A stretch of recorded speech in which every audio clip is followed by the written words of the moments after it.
Hello, this is Andrew Dudich with WITY at the Georgetown Fair for 2016, and I'm with the Fair Board President right now, Don Hackler. Thank you very much for having me. It's a real pleasure. Well, thanks very much for joining us, and just give us a little bit general overview of the Georgetown Fair and how it got started. You know, the Georgetown Fair got started many years ago. We're in our 78th year. It started as a fair that was uptown. They were in the 50s. They were able to purchase the ground here. We've made some building additions as time goes on, and it's just kind of evolved into what it is today. And it's been a team effort from the get-go.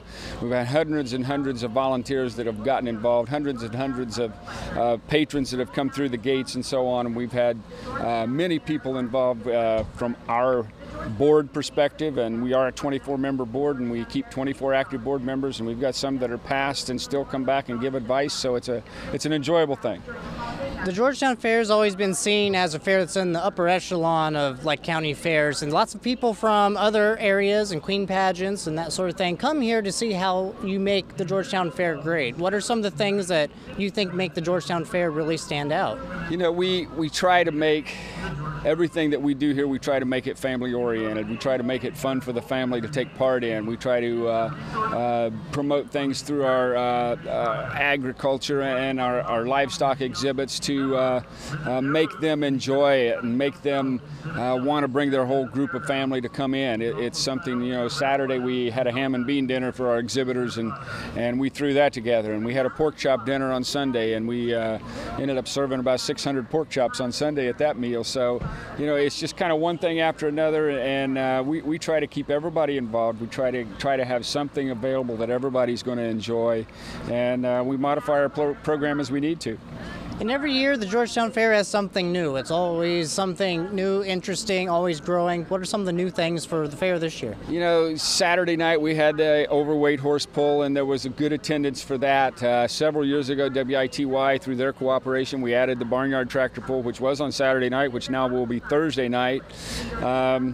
This year we've expanded our carnival, and it was one of those situations where it was we debated and we debated and we debated, and we kind of finally found a happy medium that I hope works out for both sides and both parties. They've got some awesome looking rides out there, so it'll be fun to see what happens. There certainly are. I've not gotten to see everything operate for this year yet, but I know in the past everyone's always really excited about it, and they can get that pay one price armband and ride as many rides as they want until close. Tonight that's the case. Monday, Tuesday, Wednesday are armband night, and armband nights are armbands are $25, and you can ride till you get your fill of it, I guess. And then we've talked a little bit about the livestock. What's some of the things that make the livestock at the fair stand out? You know, our livestock has always been very competitive wherever they go. We've had quality people that bring the livestock. We've had quality showmen in our livestock. The one thing that's happened, you know, your numbers fluctuate, and obviously our sitting right on top of the state fair doesn't help us from that standpoint. Our exhibitors get out of here and they may take the same animal to the state fair, and they may go home and get another animal that they've kind of had on hold and trying to keep it a little bit under wraps maybe, and maybe not stress it quite as much as they would to take it onto the state fair. So we've always had very good livestock and good participation from our exhibitors.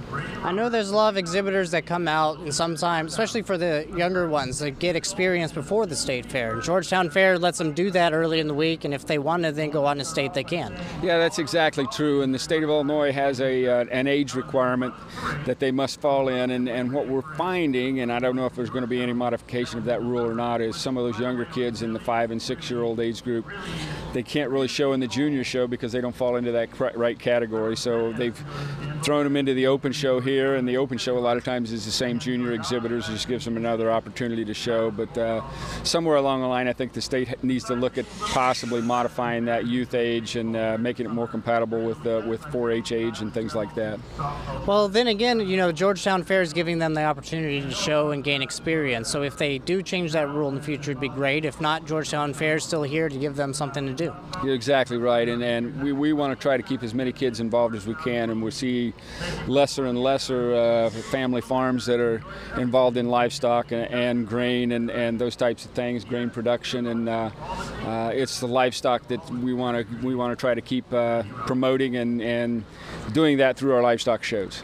Well, fairs like Georgetown Fair help to keep livestock, at the forefront of people's minds, especially people that aren't familiar with it. This helps show them all what livestock does, how important it is to their area, and so it's also a very educational experience for people. Yeah, we hope so. One of the things that we did not have a formal petting zoo this year, so one of our 4-H clubs is coming in Thursday, Friday, and Saturday to do a farm petting zoo in the west end of our hog barn. So that'll be kind of interesting to see those kids put that together and what they kind of think is important from a livestock standpoint and what they bring with them. Before we wrap up, what's the one thing this week that you are most excited to see? What's really going to, be the Georgetown Fair for you? I think we constantly think about our grandstand. We constantly think what we can do to modify our grandstand, change our grandstand if we need to change it. I'm anxious to see what kind of